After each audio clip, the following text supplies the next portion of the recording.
Hello hello hello hello hello हाम्रो यो धिमालहरूको एउटा जात्री श्रीजात भन्ने छ क्या।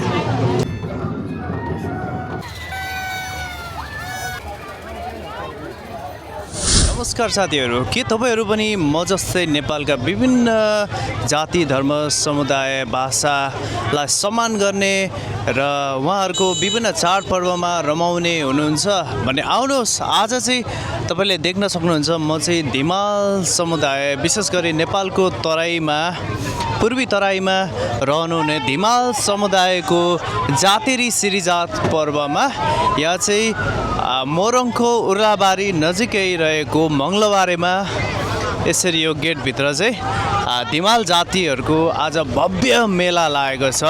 त्यसबाट यो मेला कस्तो रहेछ भनेर चाहिँ नजिकैबाट मेलालाई अवलोकन गरौँ।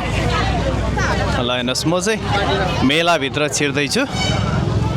ल हेर्नुहोस्, मेलाको चाहिँ रौनक यस्तो छ।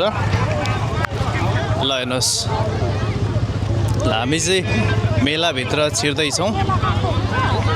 एकदमै भिड छ, तपाईँले देख्न सक्नुहुन्छ।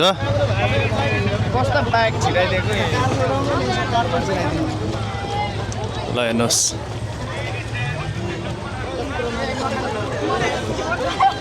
वाउ, नेपाललाई चाहिँ 4 वर्ण 36 जात जातिको फुलबारी भनेर चाहिँ त्यसै भनेको होइन साथीहरू। यहाँ चाहिँ विभिन्न भाषा धर्म संस्कृतिले चाहिँ भरिपूर्ण संस्कार संस्कृतिमा हामी भरिपूर्ण छौँ। आज चाहिँ धिमाल जातिहरूको यो महान पर्व मेलाको कारणले गर्दाखेरि चाहिँ तराईका प्राय ठाउँहरूमा चाहिँ सार्वजनिक बिदा नै दिएको छ। ल हेर्नुहोस् है, मेलाको माहौल यस्तो छ।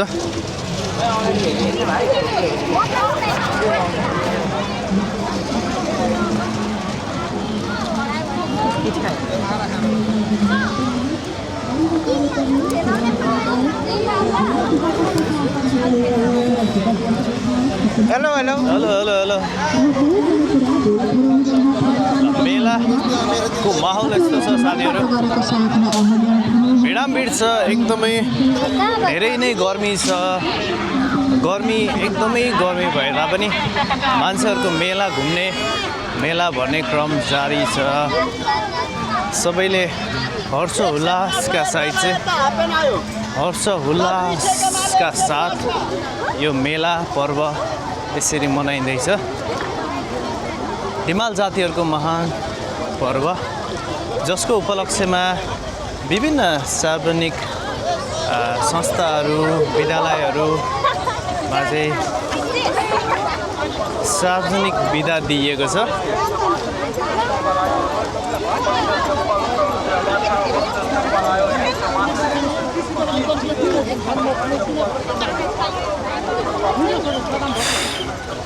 गर्मी यति धेरै छ, गर्मी होइन, र पनि गर्मीका बावजुद पनि आइ एम इन्जोइङ दिस मेला।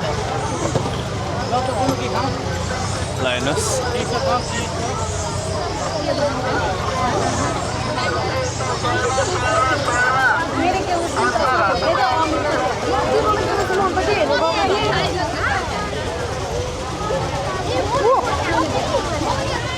हट मेला।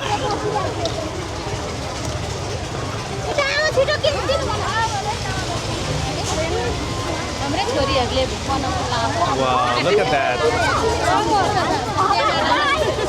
ल आउनुहुन्छ है तपाईँहरू पनि क्यामेरामा। एकदम ल, म भाइरल बनाइन्छु है त। हो र?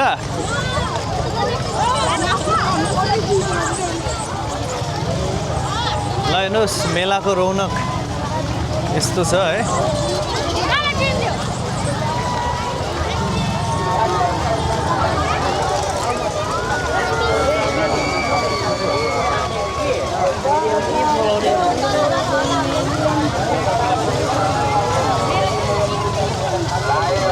साथीहरू अब ल हेर्नुहोस्, यहाँ चाहिँ यसरी रोटेपिङहरू अनि यसरी राखिएको छ।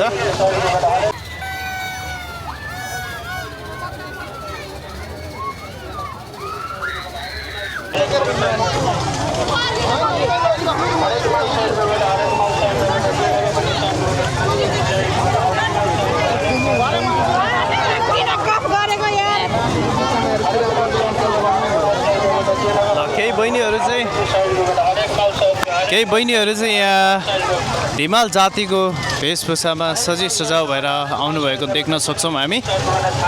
यसरी आफ्नो वेशभूषामा चाहिँ सजाउ भएर आउनु भएको छ बहिनीहरू। तर गर्मी छ।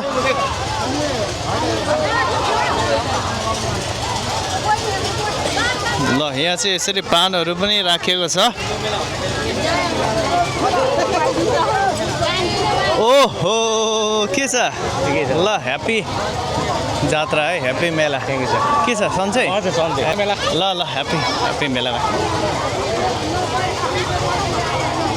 ल उहाँ चाहिँ हाम्रो एकदमै गजेन्द्र धिमाल सर हुनुहुन्थ्यो होइन, हाम्रो साथी। उहाँ पनि मेलामा आउनुभएको रहेछ।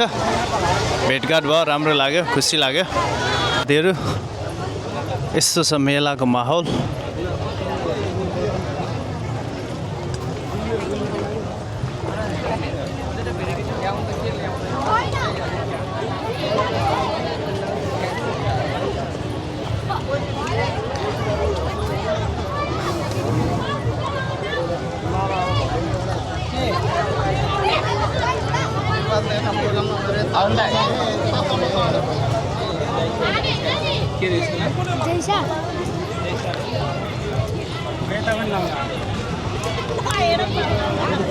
Sorry.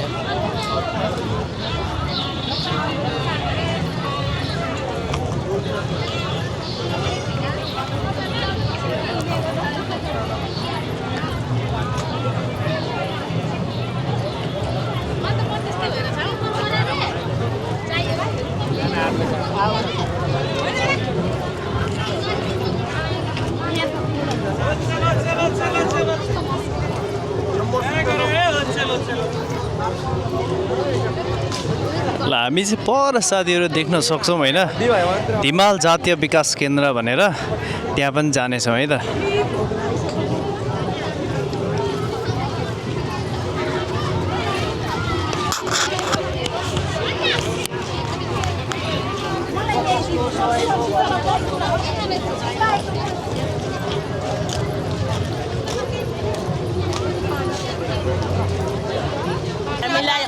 हामीले नै आफैले बनाएको यो, आफैले यो भर्खर हामीले ट्रेनिङ गरेको हो। यो भर्खर ट्रेनिङ गरेको। यसमा चाहिँ के पहिलो जातिबाट बनाएको हामी महिलासँगले बनाएको हो। महिलाले ट्रेनिङ गरेर। यो प्राइस कति राख्नु भएको छ यसको? मिक्सको चाहिँ 150, अनि यो मिक्स अरू चिकनको चाहिँ 550। मेलाको बारेमा केही भनिदिनुहुन्छ धिमाल जातिको? यो चाहिँ के हुन्छ भने नि, हाम्रो यो धिमालहरूको एउटा जात्री श्रीजात भन्ने छ क्या। त्यो जात्री श्रीजात पर्व चाहिँ प्रत्येक वर्षको वैशाख 2 गते स्टार्ट हुन्छ। उहाँ लेटाङको राजा रानीमा चाहिँ तपाईँको यसको उद्घाटन हुन्छ। अनि यो चाहिँ आजको चाहिँ यो जुन असार 2 गते चाहिँ समापन हो। यो त्यही वैशाख 2 गते स्टार्ट भएको जात्री श्रीजातलाई चाहिँ विधिवत तवरले आज असार 2 गते चाहिँ समापन गरिन्छ। सर यहाँ चाहिँ नि जस्तै यहाँ चाहिँ मेलामा अब अरू सामान्य अरू बेला पनि देखिने चिजहरू त देखियो होइन, जस्तै यहाँ अचारहरू आफै धिमाल महिला दिदीबहिनीहरूले बनाउनु भएको अचारहरू रहेछ। अब यहाँ चाहिँ आज मेलामा आएर होइन विशेष यहाँ धिमाल जाति विशेष के देख्न पाउँछौँ हामी यहाँ चाहिँ तपाईँ सबैभन्दा बढी हाम्रो सांस्कृतिक पक्षलाई तपाईँ देख्न पाउनुहुन्छ। जस्तै यो उतो महाराष्ट्र मन्दिरमा हाम्रो त्यहाँ पूजा हुन्छ विधिवत रूपमा चाहिँ पौराणिक तरिकाले जसरी चाहिँ हाम्रो के अरे जिजु बुवाहरूले चाहिँ के अरे पूजा गर्दै आउनुभयो। एउटा धामी हुन्छ, हनुवाहरू हुन्छन्, उनीहरूले चाहिँ एउटा पूजा गर्छन्। पूजा गरिसकेपछि अब त्यहाँ बलि पूजाहरू हुन्छ। अनि यो अगाडि तपाईँ देखिरहनु भएको छ भिडभाड, त्यहाँ चाहिँ प्रत्येक धिमाल गाउँ टोलबाट चाहिँ तपाईँको हाम्रो एउटा धिमालहरूको चाहिँ के अरे के भन्छ एउटा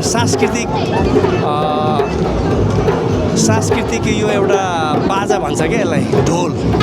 यो यो चाहिँ तपाईँको विशेष गरेर यस्तो सांस्कृतिक नृत्यहरू गर्दाखेरि बाजागाजाको यस्तो कार्यक्रमहरू गायन गर्दाखेरि पनि यो बजाउँछौँ हामी होइन। र विशेष गरेर यो प्रतियोगिता हुन्छ क्या, यो प्रत्येक धिमाल टोलबाट चाहिँ उनीहरू प्रतिनिधित्व भएर आएको छ यहाँ तपाईँको। यहाँ अहिले यहाँ प्रतियोगिता हुँदैछ, यसमा पनि प्रथम दोस्रो तेस्रो चौथो पाँचौँ हुँदै 57 पुरस्कारसम्म राखिएको छ। हस् त सर, धन्यवाद। धन्यवाद।